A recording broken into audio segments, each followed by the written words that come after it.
Oke, assalamualaikum warahmatullahi wabarakatuh. Balik lagi di FW Project.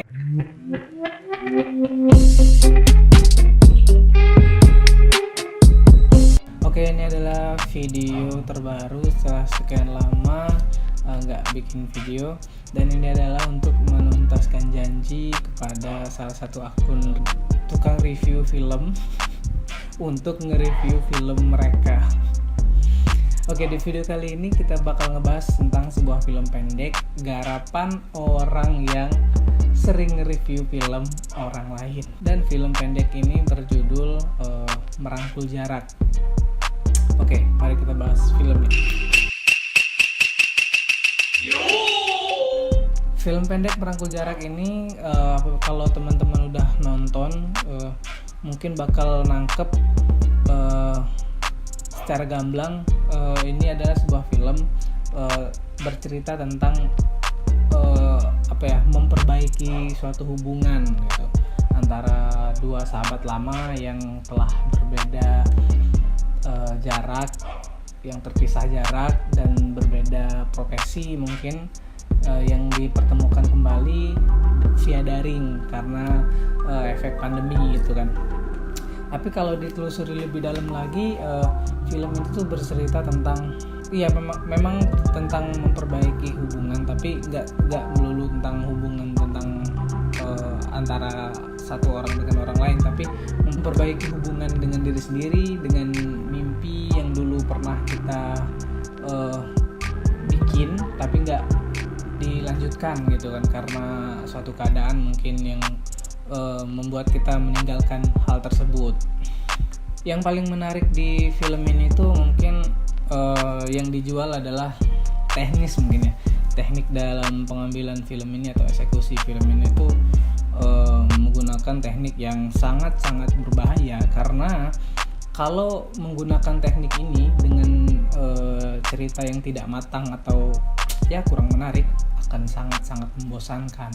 Teknik yang digunakan di film ini tuh adalah teknik one shoot, one take, one scene, dan kamera handheld gitu kan. Jadi merupakan salah satu teknik yang sangat sangat sulit lah diterapkan di suatu film, karena emang harus membutuhkan instrumen-instrumennya itu saling keterkaitan gitu. Kalau salah satu instrumen yang nggak bagus atau nggak efektif, ini bakal jadi paling sial sih kalau menggunakan teknik ini.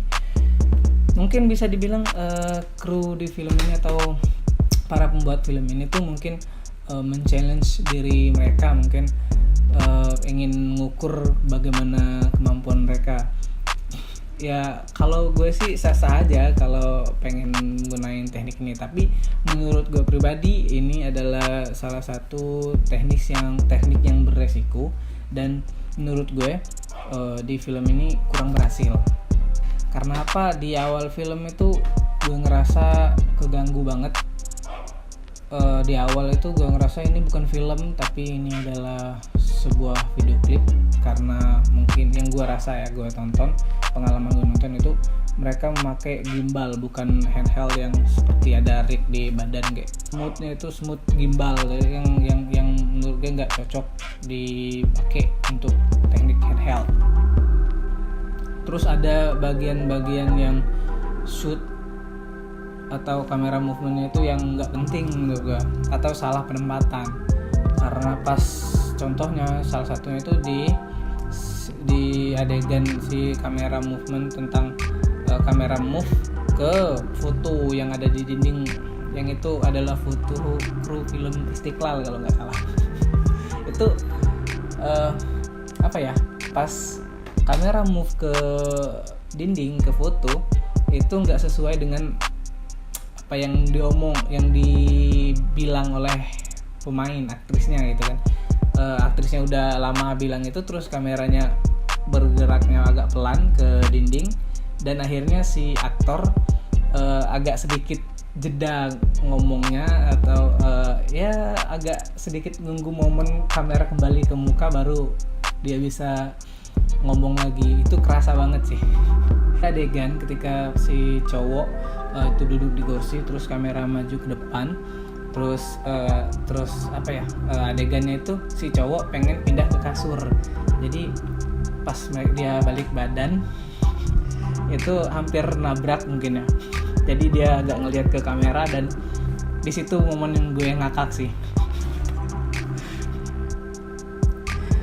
Tuh, terus untuk ide cerita film ini tuh, ide ceritanya biasa aja sih, tentang orang yang ingin memperbaiki hubungan lah, tapi yang perbaiki hubungan dan nggak ada yang twist atau plot yang sangat bikin kita wow gitu, nggak ada. Dan yang penting itu adalah emosi penonton nggak dibawa di sini, karena isu yang dibawa itu sangat personal, mungkin untuk sebagian orang yang bekerja di freelancer perfilman atau agensi tentang yang berhubungan dengan film, video, iklan gitu kan, tapi bisa nyambung mungkin. Tapi untuk sebagian orang yang nggak aware tentang profesi ini, mungkin ya bakal di skip filmnya karena nggak ada bikin orang tertarik untuk menonton atau mengikuti kisah dua orang ini.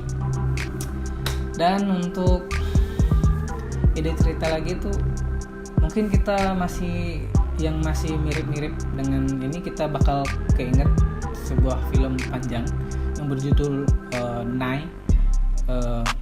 Itu filmnya itu tentang seorang perempuan yang di dalam mobil dengan segudang permasalahannya, sama dengan film Merangkul Jarak. Bedanya dengan Merangkul Jarak itu adalah mungkin konflik yang dibawa Nai dan di film Merangkul Jarak ini sangat beda jauh sih. Kalau di Merangkul Jarak itu untuk sebagian orang aja yang bakalan relate dengan kehidupannya gitu, jadi emosi penonton masih belum bisa dibawa full ke dalam film. Kalau di Nai itu penonton bakal dibawa seperti penumpang di dalam mobil yang menemani Nai sepanjang jalan, menemani Nai melewati tawanya, tangisnya gitu. Terus untuk aktor, mungkin gue bukan koreksi tapi gue review sedikit, aktornya masih sangat kurang mendalami peran ini, karena ada adegan mungkin ekspektasi sutradara, adegan ini tuh yang ngebikin penonton tuh mikir bahwa gini, ternyata, tapi nggak nyampe. Itu dimana adegan itu pas si cowok bilang, bagaimana jadinya kalau dulu gue suka sama lo juga ya. Nah, di situ sengaja emang sutradara mengalihkan dengan yang hal lain, tapi menurut gue itu nggak sampai ke penonton, bahwa pengen nyampein ternyata cowok itu dulu juga suka tapi emang nggak ketemu aja, tapi baru sekarang ketemu, tapi nggak ngobrolin tentang rasa itu, tapi malah ngobrolin tentang mimpi. Mungkin ya hanya sutradara dan Tuhan yang tahu apa yang pengen disampaikan di adegan itu ya. Film ini tuh secara keseluruhan film yang ya cukup lah untuk mengakhiri tahun 2020 yang sangat berat ya mungkin. Terus yang paling penting nih, speakernya siapa yang ngambil? Soalnya kan udah handheld, one shoot, one take. Itu speaker yang ada di sebelah laptop, ketika kamera movement ke belakang itu nggak ada loh. It's magic. Siapa yang ngambil? Sekian dulu video dari gua. Semoga kalian suka, agak suka nggak apa-apa sih. Semoga kalian baik-baik saja, sehat-sehat selalu. Dan mari kita tutup tahun 2020. Dan mari kita tutup video ini dengan mengucapkan salam. Assalamualaikum warahmatullahi wabarakatuh. Dan yuk tonton film-film Indonesia dan cintai film-film Indonesia. Terus berkarya.